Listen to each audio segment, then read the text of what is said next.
సాక్షాత్తు బాలకృష్ణ నాతో ఫోన్లో మాట్లాడాడు. నాతో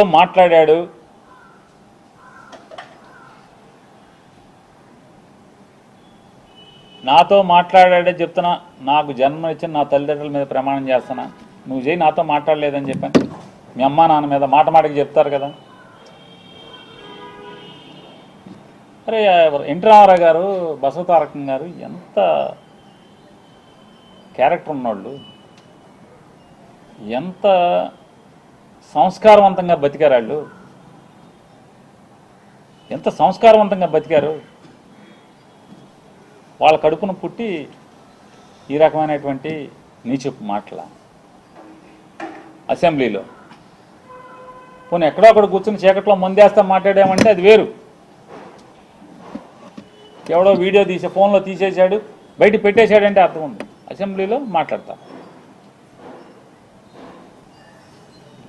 నన్ను అడిగావు బాలకృష్ణ, నన్ను అడిగావు ఫోన్ చేసి, జగన్మోహన్ రెడ్డి గారితో అపాయింట్మెంట్ ఇచ్చు నేను వచ్చి కలుస్తానని చెప్పాను. అఖండ సినిమా కోసం మిరియాల రవీందర్ రెడ్డి ఆయన ఎవరో ఉన్నాడు, నా దగ్గరికి వచ్చాడు. నన్ను అడిగి 10 మందితో మాట్లాడించి అపాయింట్మెంట్ తీసుకుని నా దగ్గరికి వచ్చాడు. సార్ మా హీరో గారు మాట్లాడుతా అంటున్నారు, కొద్దిగా మాట్లాడండి సార్ అన్నాడు. మీకు అభ్యంతరం అన్నా, నాకే అభ్యంతరం లేదు, మాట్లాడండి, నేను మంత్రిని, మాట్లాడాలి, బాధ్యత, మాట్లాడించండి అని మాట్లాడావు. జగన్మోహన్ రెడ్డి గారు ఎట్టా ప్రవర్తించాడు నేను వెళ్ళి అడిగితే, సార్ బాలకృష్ణ ఫోన్ చేశాడు సార్, వస్తాడంటే మిమ్మల్ని కలుస్తా అంటే కొద్దిగా అపాయింట్మెంట్ ఇవ్వండి అని అడిగాను. ఏ బాలకృష్ణ? చంద్రబాబు నాయుడు బామ్మర్ది. అవునండి, ఆయన బామ్మర్ది.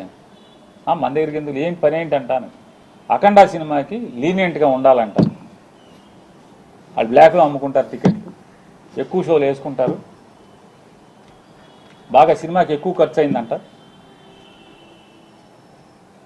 మామూలుగా బడ్జెట్ 45 కోట్లు ఎంతో అనుకుంటే అది ఆ డైరెక్టర్ వల్ల అంటే ఎక్కువగా అమ్మారని చెప్పని రేట్లు ఎక్కువగా అమ్మారంట. ఎక్కువగా అమ్మటం వల్ల దాన్ని 70 కోట్లకి తీశారంట. కాబట్టి అమ్మపోతే సినిమా బాగా తీసాం, బాగా వచ్చింది, మంచి సినిమా తీశాను, కాబట్టి చూసి చూడండి పొమ్మని అడుగుతున్నాడండి. సరే ఏదో మాట్లాడే సరే, వాళ్ళకి ఏమైనా సాయం కావాలంటే చేసి పెట్టని చెప్పారు. అంత హుందాగా ప్రవర్తించినటువంటి జగన్మోహన్ రెడ్డి గారి గురించి మాట్లాడే భాష. వాళ్ళ తండ్రి గారు ఏం చేశాడు మీకు సాయం తెలీదా?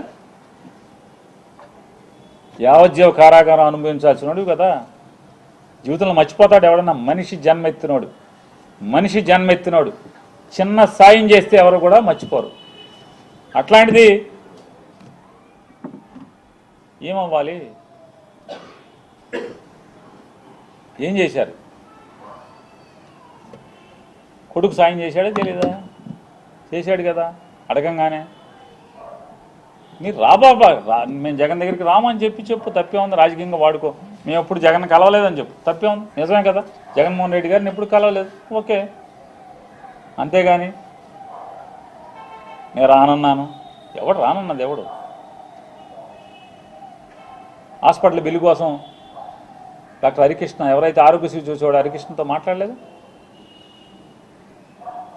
మా బావ ఉండగానే బిల్లులు ఆగిపోయినాయి, మాకు బిల్లులు ఇప్పించండి అని అడగలేదా? బిల్లులు ఇవ్వలేదా జగన్ గారు? ఏం సైకో మీ బసవతారకం హాస్పిటల్ని ఎప్పుడన్నా ఇబ్బంది పెట్టాడా? మీరు అమరావతిలో జగన్మోహన్ రెడ్డి గారికి ముందు అంటే మీ బావ గవర్నమెంట్లో బసవతారకం హాస్పిటల్, క్యాన్సర్ హాస్పిటల్కి మీరు స్థలం తీసుకుని జగన్ వచ్చాడని చెప్పి కట్టకుండా మీరు హాస్పిటల్ ఆపేసి ఇప్పుడు కొత్తగా శంకుస్థాపన చేస్తారు మీరు. అంటే ఎవడు సైకో? నువ్వా సైకో? జగన్మోహన్ రెడ్డి గారు సైకో? సైకో బుద్ధులు, సైకో ఆలోచనలు ఎవరి? తప్పు కదా, ఇట్లా మాట్లాడచ్చా అని అడుగుతున్నాను. ఇప్పుడు మీకు చిరంజీవి గారు అంటే పడదు, ఈర్ష్య ఉంది. పవన్ కళ్యాణ్ అంటే ఈర్ష్య ద్వేషాలు ఉన్నాయి. పట్టుకో అలా కూములు చచ్చిపోతున్నారు ఇంకో లోపల. అది మీ బావకే చెప్పుకోవాలి.